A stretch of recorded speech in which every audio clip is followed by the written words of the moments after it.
Raise your hand if you've ever felt shame because you're still renting.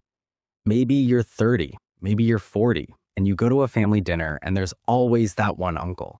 He asks, when are you going to stop throwing your money away on rent? When are you going to grow up and buy a house? And it hurts, right? It hits you right in the gut. We are taught from birth that the American dream is a mortgage. We're told that renters are financially illiterate children and homeowners are responsible adults building wealth. But what if I told you that script is a lie? What if I told you that for millions of people in today's economy, buying a house isn't an investment, it's a trap that locks you into a prison of illiquidity and stagnation? Today, we're going to look at the math the real estate agents hope you never see. By the end of this video, you might just realize that renting isn't throwing money away. It might be the smartest financial decision you ever make. Let's start with the biggest myth of all. Rent is throwing money away. The logic is simple. When you rent, you pay a landlord, and that money is gone. When you buy, you pay a mortgage, and you keep that money as equity. Simple, right? Wrong. When you own a house, you are also throwing money away every single month. We just call it something else. We call it unrecoverable costs. These are costs that do not build equity. They burn up and never come back. First, there's the cost of capital, which is just a fancy way of saying mortgage interest. In the first few years of a 30-year mortgage, nearly 70 to 80% of your payment goes straight to the bank as interest. You aren't paying yourself. You are renting money from the bank. Second, property taxes. This is perpetual rent you pay to the government for the privilege of staying on your own land. If you stop paying, they take your house. You never truly own it. Third, maintenance. The unsexy stuff. The water heater explodes, the roof leaks, the termites move in. The rule of thumb is that maintenance costs about 1 to 2% of the home's value every single year. When you rent, if the dishwasher breaks, you call a guy. When you own, you are the guy who pays. When you add up the interest, the taxes, the insurance, and the maintenance, you often find that the amount of money you throw away owning a home is nearly identical to the cost of renting a similar place. You aren't building wealth. You're just paying a different landlord, one made up of the bank, the state, and the hardware store. But wait, it gets worse. We have to talk about the invisible wealth killer that nobody talks about at dinner parties: opportunity cost. To buy that $500,000 dream home, you probably need to put down $100,000 in cash. Boom.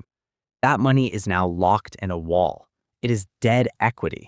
You can't use it to buy groceries. You can't use it to start a business. And most importantly, it isn't growing in the stock market. If you took that same $100,000 and invested it in the S&P 500, which historically returns about 10% a year, your money would mathematically double roughly every 7 years. By locking it in a house, you are betting that your local real estate market will beat the global stock market. And historically, real estate barely outpaces inflation. This is the strategy the wealthy use: rent and invest the difference. If you rent a cheaper place and invest that down payment plus the monthly savings into the market, you maintain liquidity and diversity. You turn from a house-rich, cash-poor prisoner into a liquid millionaire. Finally, let's talk about your life, your actual daily life. Home ownership is a part-time job. It is weekends spent at Home Depot instead of with your friends. It is the stress of hearing a strange noise in the basement and knowing you have to pay for it. When you rent, you are buying patience and time. You are outsourcing the stress. If the roof leaks, it's not your problem. That freedom has value. If you use those Saturday mornings to learn a new skill, start a side hustle, or just recharge, renting can actually increase your income potential because you're not distracted by home maintenance. Plus, renting buys you mobility. If you get a job offer in another city that pays $50,000 more, as a renter, you can pack up and leave in 30 days. As a homeowner, you are anchored. You have to sell, pay 6% agent fees, and maybe sell at a loss. buying a house is essentially shorting your own mobility. Look, I am not saying you should never buy a house. Buying makes sense if you're settling down for 10 plus years and if the math works in your specific area. But please do not buy because you think it's a mandatory step to adulthood.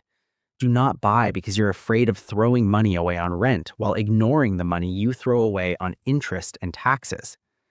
A house is a consumption choice, like a fancy car. It's a place to live, not a guaranteed retirement plan. So run the numbers, check the price to rent ratio, and if the math says rent, then rent with pride. Invest the difference, build your liquid empire, and let the landlord worry about the roof. If this video helped you breathe a little easier, hit that like button and subscribe for more ways to build wealth on your own terms. I'll see you in the next one.